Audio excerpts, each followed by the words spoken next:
Hi everyone, welcome back to the channel of V2E Learning. Myself Neha Agrawal and I am your zoology mentor. So let's continue with the topic of regulation of kidney function. And yesterday we studied about one regulation, that is RAS regulation. ठीक है?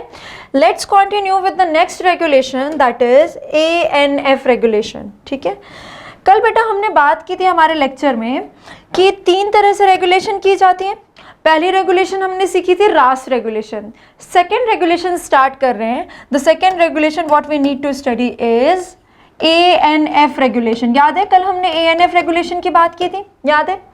सबसे पहली बात हमने रास में क्या की थी कि रास की फुल फॉर्म क्या होती है. ठीक वैसे ANF में सबसे पहली चीज हम क्या करेंगे, ANF की फुल फॉर्म क्या होती है. ANF है बेटा एंटी और एट्रियल. आप दोनों लिख सकते हैं, दोनों में ही आपको वर्ड क्या मिलेगा, ए, एंटी और एट्रियल. फिर नेक्स्ट आता है नाट्रियूरेटिक फैक्टर. नाट्रियूरेटिक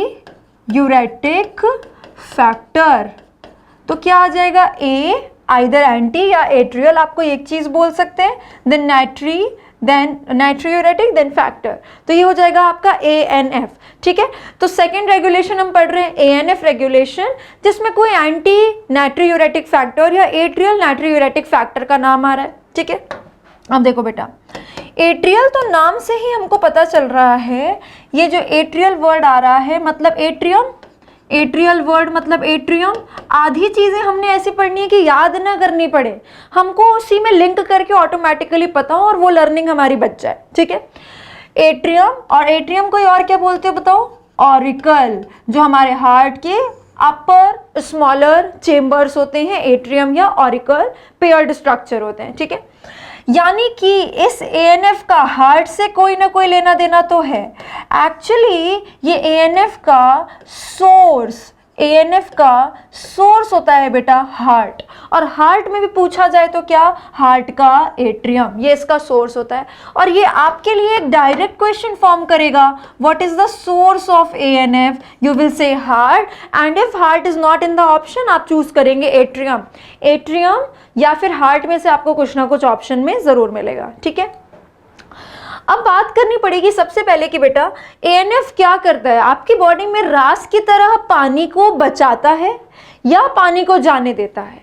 मतलब जैसे कि रास एक्टिवेट कब हुआ था, रास एक्टिवेट हुआ था जब आपकी बॉडी में पानी कम हो गया था. ANF कब एक्टिवेट होगा, ANF एक्टिवेट होगा बेटा जब आपकी बॉडी में पानी ज़्यादा हो जाएगा. बच्चे अब चेन बोलते जाओ, पानी ज़्यादा तो ब्लड वॉल्यूम ज़्यादा, ब्लड प्रेशर ज़्यादा, और साथ ही साथ पानी ज़्यादा तो GFR ज़्यादा. ठीक है, ये सारी चीज़ें होने पे ANF एक्टिवेट हो जाएगा.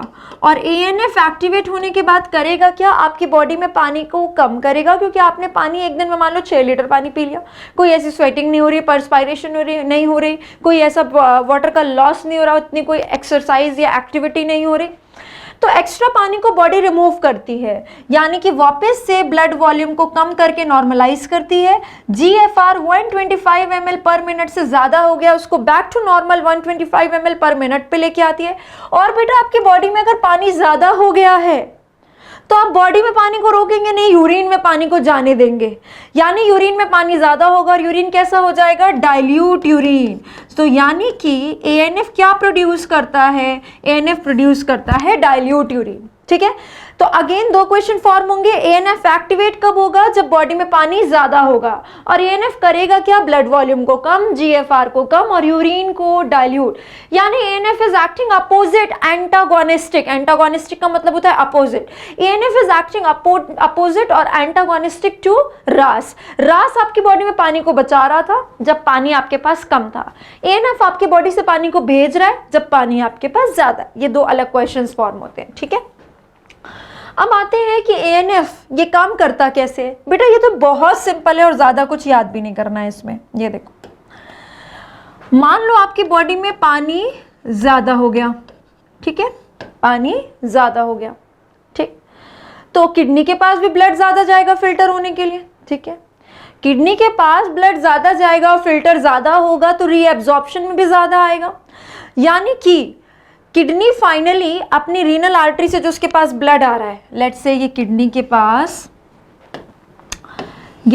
पास रीनल आर्टरी से ब्लड आ रहा है और ये ज़्यादा आ रहा है. ठीक है, क्योंकि ज़्यादा आ रहा है इसीलिए रीनल वेन से जो ब्लड जाएगा वो भी तो ज़्यादा होगा, और ये रीनल वेन जाके फिर किस में मिल जाएगी, वेना कावा में मिल जाएगी।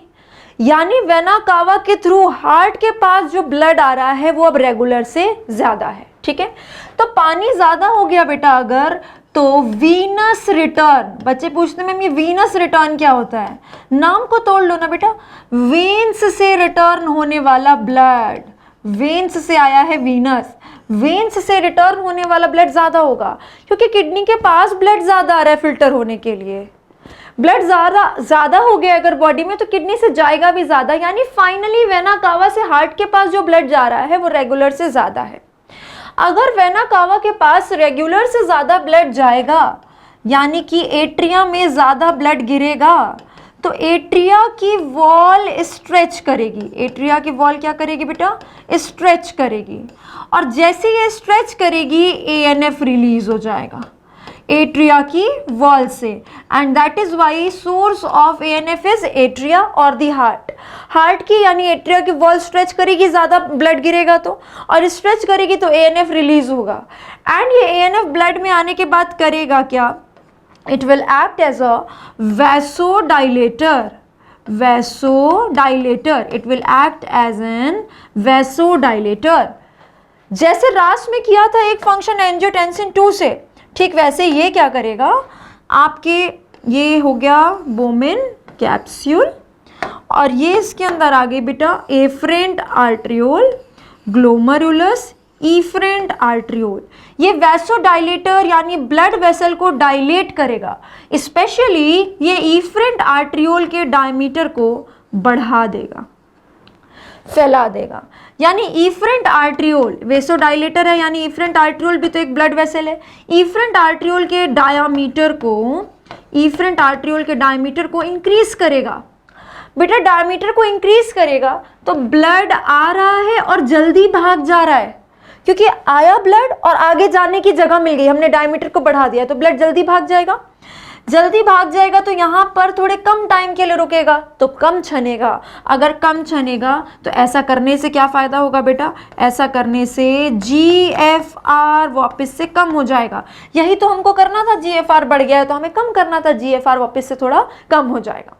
और तो और ब्लड वॉल्यूम को कम करना है, ब्लड प्रेशर को कम करना है, तो देखो ना ब्लड वैसोडाइलेटर का काम करेगा, डायमीटर ज़्यादा करोगे तो अंदर ब्लड का प्रेशर कम हो जाएगा, तो इसकी वजह से ब्लड प्रेशर बॉडी में वापस से कम होने लगेगा, यानी का मतलब, इसका मतलब बढ़ा हुआ प्रेशर वापस से कम होकर नॉर्मल होने लग जाएगा। तो यही हम करना चाहते थे, GFR कम करना चाहते थे, ब्लड वॉल्यूम कम करना चाहते थे, हमने कर दिया।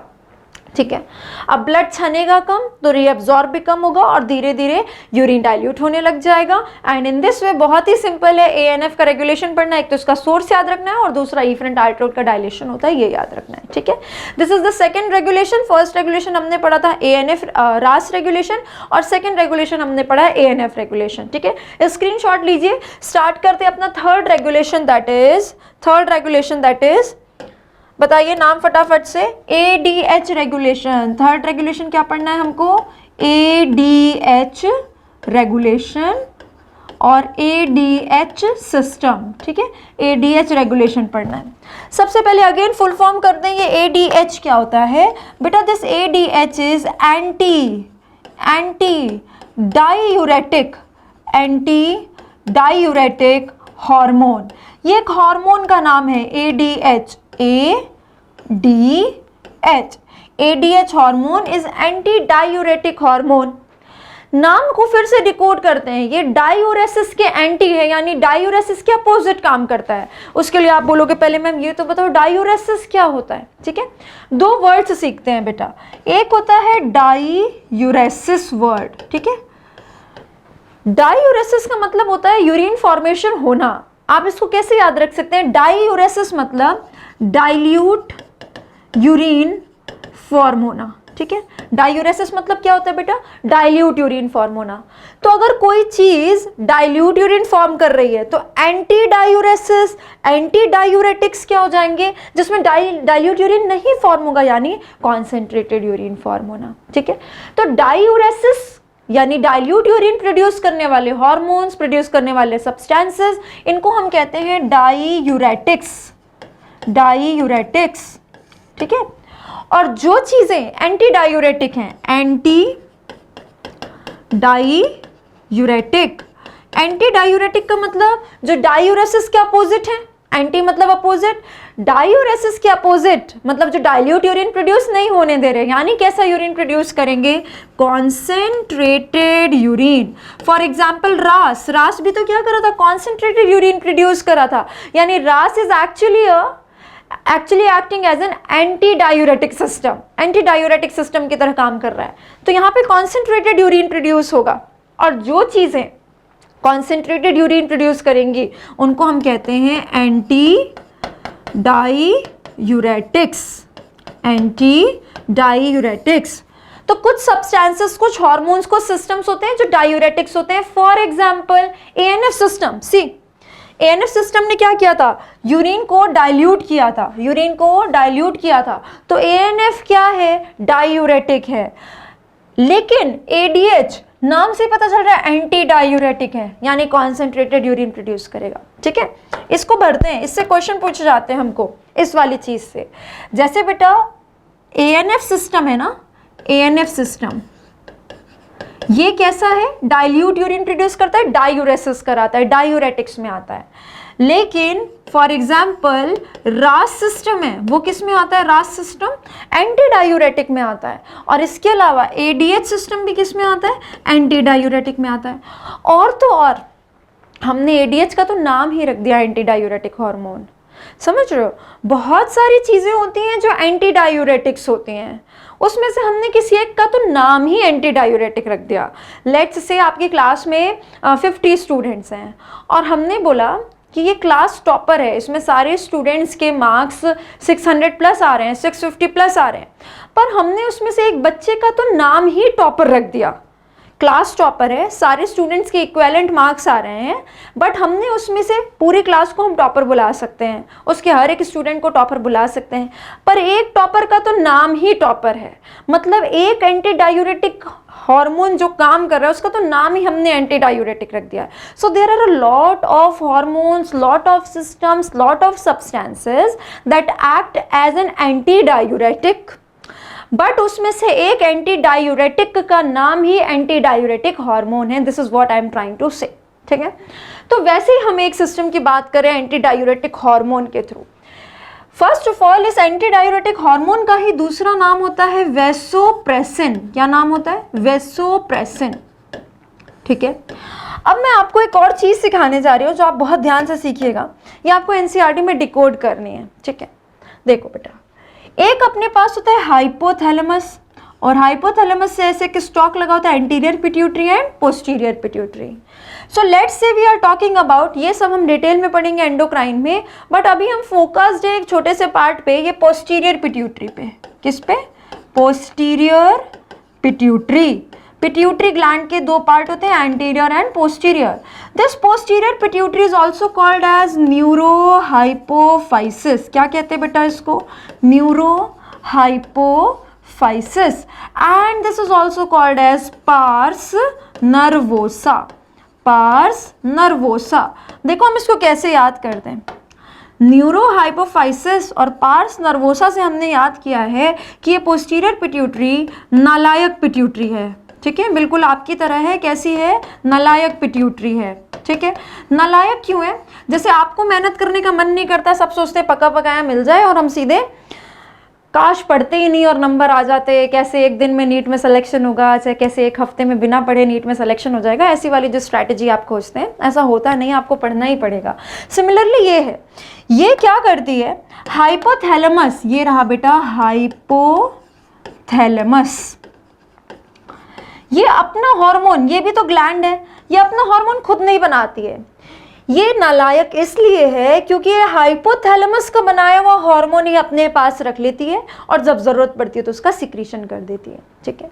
जबकि एंटीरियर पिट्यूटरी के बारे में हम बाद में पढ़ेंगे, एंटीरियर पिट्यूटरी ऐसी नहीं है, वो हाइपोथैलेमस उसको जैसा ऑर्डर देता है उस हिसाब से अपने खुद के हार्मोन बनाती है। जैसे मैंने आपको हमेशा हर क्लास में कहती हूँ, अपने खुद के फ्लैश कार्ड्स बनाइए। आप सोचते किसी फ्रेंड का फ्लैश कार्ड मिल जाए उसी को कॉपी कर लेना ना, आप फिर पोस्टीरियर पिट्यूटरी का काम करेंगे।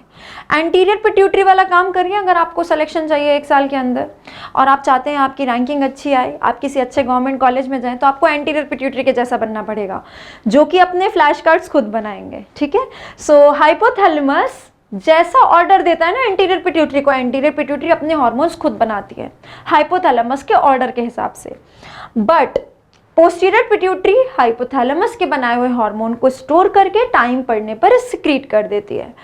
And one of those hormones is vasopressin, यानी कि एडीएच, यानी कि anti diuretic hormone. Vasopressin is the other name of ADH और एंटी डायूरेटिक हार्मोन, तो अब हम इसको एडीएच बोलेंगे या एंटी डायूरेटिक हार्मोन बोलेंगे या वेसोप्रेसिन बोलेंगे, ठीक है। सो इस वेसोप्रेसिन की फॉर्मेशन आपसे पूछा जाएगा कहाँ हुई है, तो आप क्या बोलोगे, हाइपोथैलेमस में। फॉर्मेशन यानी कि सिंथेसिस, सबको पता है आई नो, बट किसी को नहीं पता हो तो मैं लिख देती हूँ। फॉर्मेशन या सिंथेसिस आपसे पूछा जाएगा तो आप कहाँ बोलेंगे, हाइपोथैलेमस में। बट बेटा ये एक ही नाम है, 3 नाम है इसके, पोस्टीरियर पिट्यूटरी या न्यूरोहाइपोफाइसिस या पार्स नर्वोसा। इस वेसोप्रेसिन का स्टोरेज कहाँ पर हुआ है, न्यूरोहाइपोफाइसिस में, और सिक्रीशन कहाँ से हुआ है, न्यूरोहाइपोफाइसिस से। तो आपको ध्यान देना है क्वेश्चन में आपको क्या पूछा जा रहा है, फॉर्मेशन और स्टोरेज और सिक्रीशन। वेसोप्रेसिन का फॉर्मेशन होता है, एडीएच का फॉर्मेशन होता है हाइपोथैलेमस में, बट उसकी स्टोरेज और सिक्रीशन होती है न्यूरोहाइपोफाइसिस, पोस्टीरियर पिट्यूटरी या पार्स नर्वोसा से, ठीक है। चलो ये तो हो गया इसके सोर्स, फॉर्मेशन, स्टोरेज के बाद। ये एडीएच करता क्या है, ठीक है।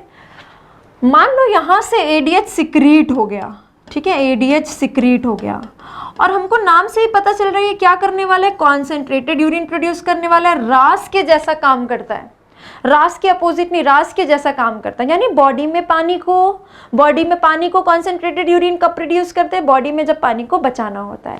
दैट मीन्स जो एडीएच सिस्टम है वो कब एक्टिवेट होगा बेटा, जब आपकी बॉडी में पानी कम होगा, ब्लड वॉल्यूम कम होगा, ब्लड प्रेशर कम होगा, जीएफआर कम होगा, तब आपकी बॉडी में एडीएच एक्टिवेट हो जाएगा। और एडीएच एक्टिवेट होके क्या करेगा, आपके ब्लड वॉल्यूम को बढ़ा के नॉर्मल करेगा, आपके जीएफआर को बढ़ा के वापस से 125 ml पर मिनट पे लेके आएगा। और क्योंकि बॉडी में पानी कम है इसलिए यूरिन में नहीं जाने देगा, यानी कि कॉन्सेंट्रेटेड यूरिन प्रोड्यूस करेगा, कॉन्सेंट्रेटेड यूरिन प्रोड्यूस करेगा।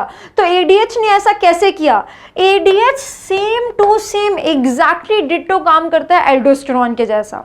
याद करो एल्डोस्टेरॉन एड्रेनल ग्लैंड से, कॉर्टेक्स रीजन से मिनरलोकॉर्टिकोइड के ग्रुप में आया था, रिवाइज करो, है ना। वहां से आके इसने क्या किया था, एल्डोस्टेरॉन गया था डिस्टल पार्ट्स ऑफ नेफ्रॉन के पास, डिस्टल ट्यूब्यूल्स ऑफ नेफ्रॉन के पास।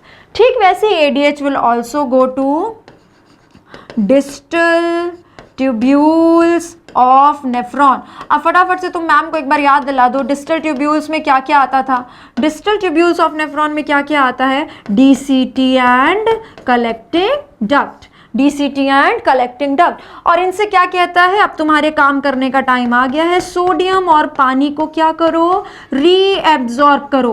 और बेटा अगर हम सोडियम और पानी को रीएब्जॉर्ब करेंगे, डीसीटी में से पानी को रीएब्जॉर्ब करा के ब्लड में भेजेंगे, तो ब्लड कैसा हो जाएगा, ब्लड वॉल्यूम बढ़ने लगेगा। ऐसा करने से क्या होगा, ब्लड वॉल्यूम इंक्रीज करेगा, यही तो तुम करना चाहते थे, ठीक। और बेटा डीसीटी और कलेक्टिंग डक्ट में से पानी को ब्लड में भेज दोगे तो ग्लोमेरुलर फिल्ट्रेट कम हो जाएगी, जो फाइनली यूरिन बनने वाली है, यानी यूरिन में पानी कम, यानी इसकी वजह से यूरिन कैसा होगा, यूरिन हो जाएगा कॉन्सेंट्रेट, है ना। और यही तो तुम प्रोड्यूस करना चाहते थे, concentrated urine. And in this way आपने बॉडी में पानी कम होने पे रास और एडीएच की हेल्प से, दोनों सिस्टम के रेगुलेशन की हेल्प से अपनी बॉडी में पानी को बचाया। और अपनी बॉडी में पानी ज़्यादा हो जाने पर एएनएफ की हेल्प से आपने उसको वापस से अपनी बॉडी में कम करके नॉर्मल किया, ठीक है। So this is about the regulation of kidney function. ये स्क्रीनशॉट ले लीजिए एडीएच सिस्टम का, and we did the 3 systems, that is RAS system, ADH system and ANF system, जिसमें से आपने सीखा diuresis, anti diuresis, diuretics, anti diuretics, dilute urine and concentrated urine, ANF system and रास and ADH system. ठीक वैसे ही बेटा कुछ substances भी होते हैं, ठीक है, ये भी आपको बहुत क्वेश्चंस में पूछा जाता है। ठीक ऐसे ही कुछ सब्सटेंसेस भी होते हैं, गिव मी अ सेकेंड।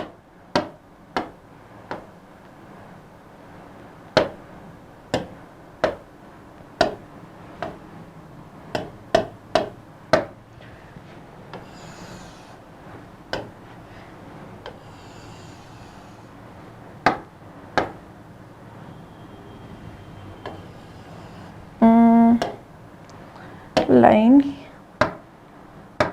एक मिनट रुक जाओ, चलो हम ऐसे ही खींच लेते हैं, ये लाइन तो क्लिक नहीं हो रही, ठीक है ठीक है। तो इससे भी खूब क्वेश्चंस पूछे जाते हैं। अब देखो कुछ सब्सटेंसेस भी होते हैं बेटा जो डायूरेटिक्स या एंटी डायूरेटिक्स का काम करते हैं। फॉर एग्जांपल एक आपको क्वेश्चन में पूछा जाता है अल्कोहल के बारे में, ठीक है। सी, अल्कोहल के इनटेक से हमें पता करना है कि अल्कोहल किस में आता है, डायूरेटिक में या एंटी डायूरेटिक में।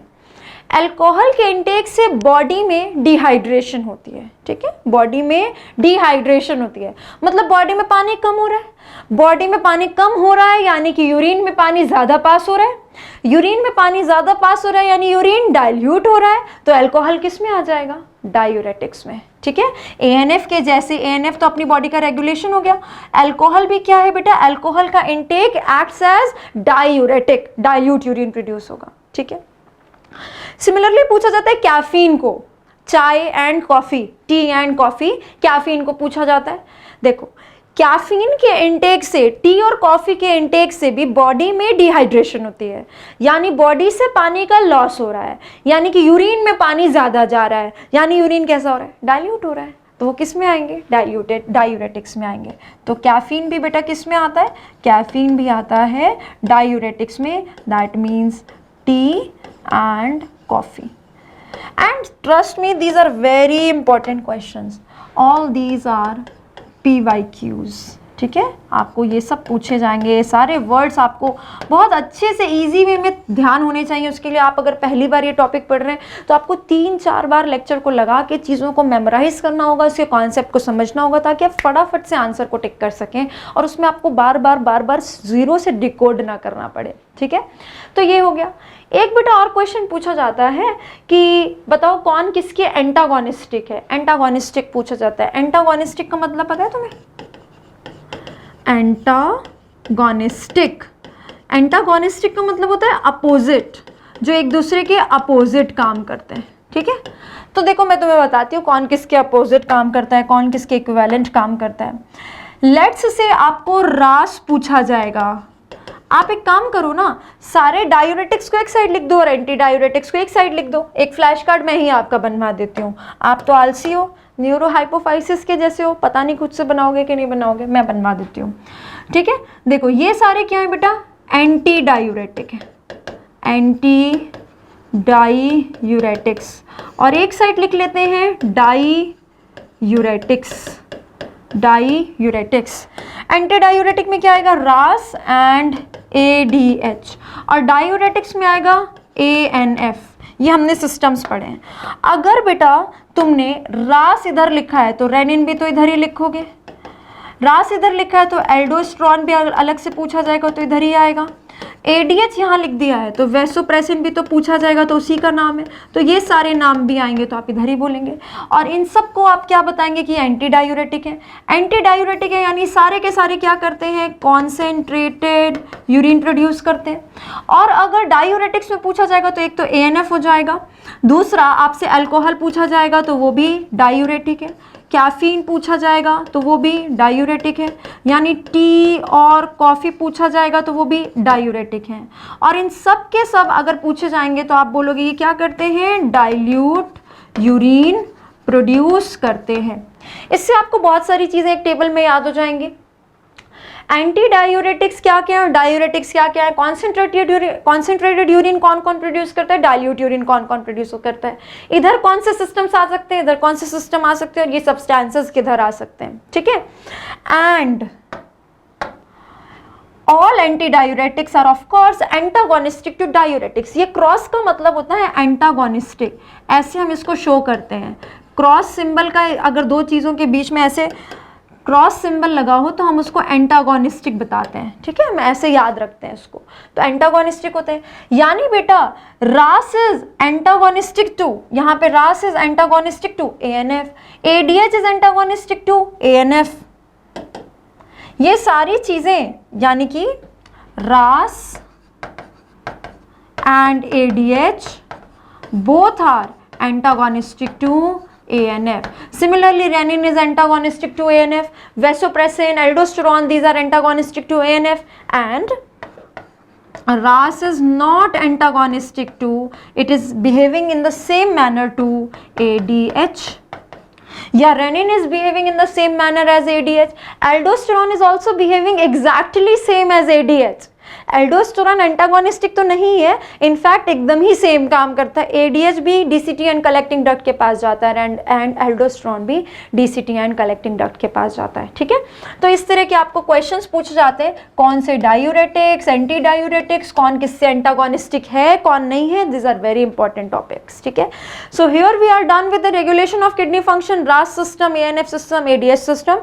What are diuretics, what are anti diuretics and what are antagonistic to what. ठीक है, these are all questions for you. You can now solve the questions of regulation of kidney function and let me know how is the experience. and यहाँ तक इस topic को complete कर लीजिए, आप screenshot ले लीजिए, अच्छे से नोट्स बना लीजिए, NCERT डिकोड कर लीजिए, फिर नेक्स्ट टॉपिक स्टार्ट करते हैं.